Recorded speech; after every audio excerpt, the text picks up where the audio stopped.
Narendra Modi Brussels में भारतीय समुदाय के सामने थे। मोदी थे तो देश के बाहर, लेकिन जो सामने बैठे थे वो देश के लोग थे। ये वो लोग थे जिनका नरेंद्र मोदी के सरकार के आने के बाद मान सम्मान बढ़ा है। भले ही ये भारत में ना हो, लेकिन भारत के पीएम जब इनके सामने थे तो उन्होंने इन लोगों को भी अपने काम का हिसाब दिया और अपने काम का ब्यौरा लोगों के सामने पेश किया। दुनिया के अच्छे से अच्छे देशों की इकोनॉमी आज हिल चुकी है। ऐसे समय सारी दुनिया एक स्वर से कहती है, चाहे वर्ल्ड बैंक हो, IMF हो, क्रेडिट रेटिंग एजेंसीज हो, हर कोई एक स्वर से कह रहे हैं कि दुनिया में अगर आज कोई आशा की किरण है, कोई लाइट ऑफ होप है, तो वो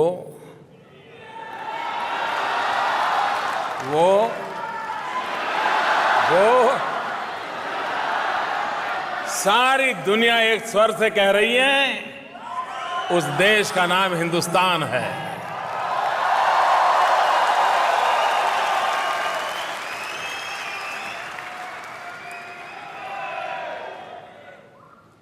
भारत आज विश्व में जो बड़ी इकोनॉमीज है, उसमें सबसे तेज गति से बढ़ने वाली इकोनॉमी के रूप में आज उसने दुनिया में अपनी जगह बना दी है।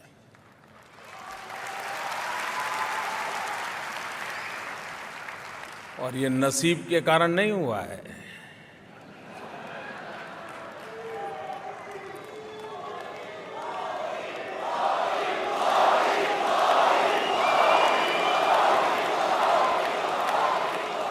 मोदी के कारण भी नहीं हुआ है, ये 125 करोड़ हिंदुस्तानियों के कारण हुआ है। दुनिया भर में फैले हुए हिंदुस्तानियों के कारण हुआ है।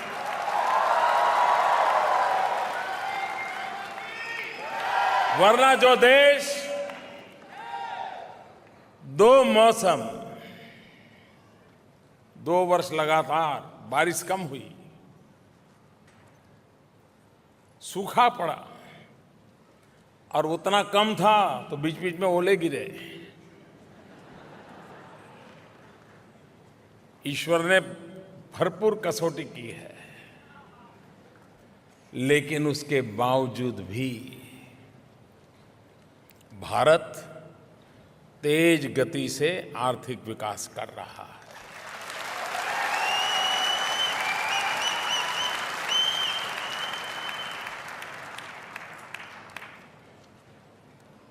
अगर दिशा सही हो, नीतियां स्पष्ट हो, और इससे भी बढ़कर के नीयत साफ हो,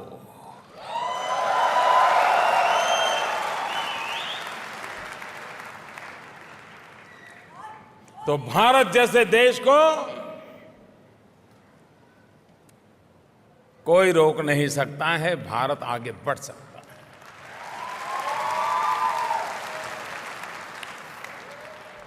कभी कभार बहुत सी चीजें हैं जो शायद आपको टीवी पर देखने को न मिलती हो, अखबार में पढ़ने के लिए न मिलती हो, कभी कभार नरेंद्र मोदी ऐप पर दिखाई देती हो,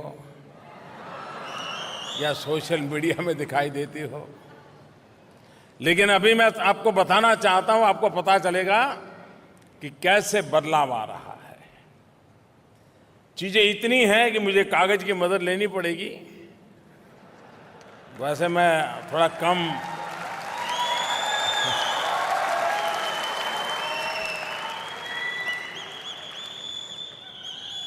मैं सिर्फ 2015 का हिसाब दे रहा हूं आप लोगों को। और मैं मानता हूं लोकतंत्र में जनता जनार्दन को हिसाब देना ही मेरा दायित्व है। और मैं अपने आप को प्रधानमंत्री नहीं, प्रधान सेवक मानता हूं।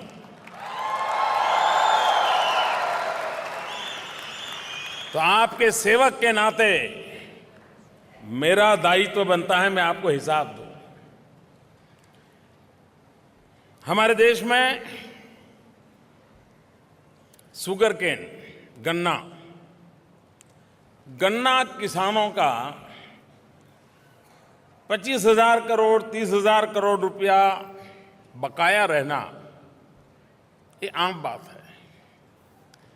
मिल वाले कहते हैं कि चीनी बिकी नहीं, वो उसको पैसे देते नहीं। अब बताइए 25-30 हज़ार करोड़ रुपया किसान का बाकी रहेगा तो जाएगा कहाँ? इस बार दुनिया में चीनी के दाम गिर गए, चीनी का उत्पादन बहुत हो गया, भारत से चीनी बाहर जा नहीं रही थी, भारत में दाम बढ़ नहीं रहे थे। गन्ना किसानों का क्या होगा? हमने एक निर्णय किया कि हम इथेनॉल बनाएंगे और हमने एक नियम कंपलसरी किया कि हमारे पेट्रोलियम के अंदर 5% इथेनॉल कंपलसरी मिक्स करना होगा। –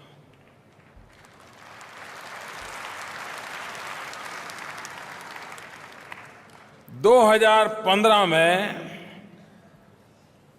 सबसे ज्यादा हिंदुस्तान में इथेनॉल का पैदावार हुई।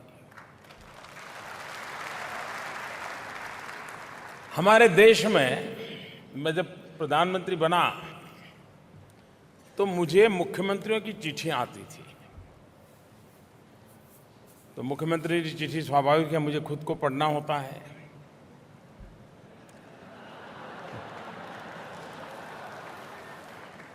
और चिट्ठी में एक ही विषय होता था कि मोदी जी यूरिया की बड़ी कमी है, यूरिया फर्टिलाइजर, यूरिया भेजिए। हर मुख्यमंत्री यही चिट्ठी लिखता था। कभी खबर आती थी कि यूरिया खरीदने के लिए रात रात किसान बेचारे दुकान के बाहर क्यू लगा के खड़े हैं। कभी खबर आती थी कि किसानों पर लाठीचार्ज हुआ, यूरिया लेने के लिए गए थे, लाठीचार्ज हो गया। अभी मुझे हमारे कुछ एमपी मिले, बोले साहब पहली बार ऐसा हुआ है कि यूरिया के लिए कोई लाठीचार्ज नहीं हुआ। इस वर्ष मुझे 2015 में एक भी मुख्यमंत्री ने चिट्ठी नहीं लिखी कि यूरिया नहीं मिला है।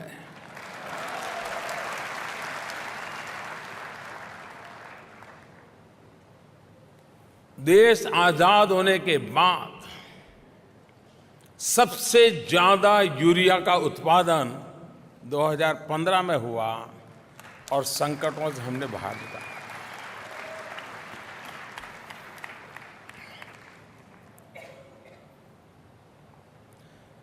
हमारे देश में अमीरों की सरकारें जब होती हैं तो अमीरों को गैस सिलेंडर मिलना, और पहले तो एक ज़माना ऐसा था कि गैस सिलेंडर लेना है तो एमपी के यहाँ लोग जाते थे कि साहब ज़रा सिफारिश करो ना, गैस सिलेंडर मिल जाए। 2015 में एक वर्ष में गरीबों को सबसे ज़्यादा गैस सिलेंडर का कनेक्शन देने का काम इस सरकार ने किया।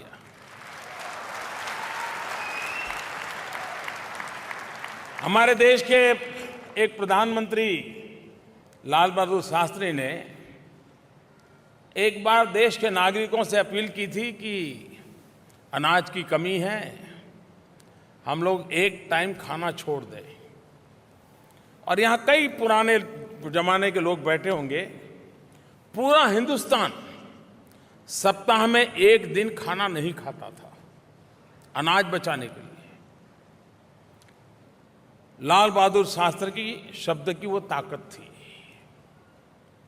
मैं तो छोटा व्यक्ति हूं, कहाँ लाल बहादुर शास्त्री और कहाँ एक चाय बेचने वाला।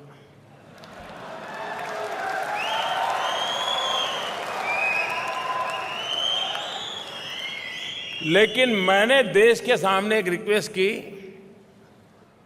जो संपन्न लोग हैं उन लोगों ने गैस सिलेंडर की सब्सिडी नहीं लेनी चाहिए, उन्होंने सरेंडर करनी चाहिए। एक सिलेंडर पर 250 रुपया के लिए क्या रखा है, छोड़ दो।